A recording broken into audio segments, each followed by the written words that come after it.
Guys finally আজকের বলটা ছিল রেকর্ডটা ভেঙে দিলাম, যেখানে কেউ ভাঙতে পারেনি সেখানে একমাত্র পারবে আজিজ পারফিউম। আসসালামু আলাইকুম গাইস, আমি আজিজ পারফিউম। আপনারা কেমন আছেন? আশা করি ভালোই আছো। আজকের আমি এসেছিলাম মিডিয়াপুরে গেম জোনে গেম খেলতে, তোমাদেরকে দেখাবো গেম খেলাটা। হাঁটতে হাঁটতে ওপরের দিকে উঠে আসলাম গাইস। তারপরে ওপরে এসে এই জায়গাটা আমার তো খুবই ভালো লাগছিল, তোমাদেরকে বলে বোঝাতে পারবো না। তারপর আমি ঢুকে বললাম গেম জোনে গেম খেলতে। ফাইনালি ভেতরে চলে আসলাম, তারপরে যেখানে গেম খেলা হবে সেখানে চলে আসলাম। এসে একটা বল তুলে নেবো আমি পছন্দ করে। গাইস একটা বল তুললাম, বলটা এতটাই ভারী ছিল গাইস। তারপরে বলটা আমি হাতে তুলে নিয়েছি, হাতে তুলে নিয়ে বলটা ছুটে দিলাম গাইস। ফাইনালি রেকর্ডটা ভেঙে দিয়েছি, যেটা কেউ পারেনি সেটা পারলো আজিজ পারফিউম।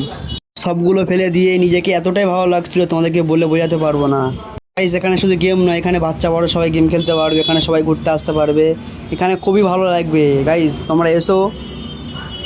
কি করছো বস? বাড়িতে বসে ভালো লাগছে না? চলে আসুন লোকেশন মিডিয়াপুর। দেখা হচ্ছে কারবালা আজিজ পার্কিং।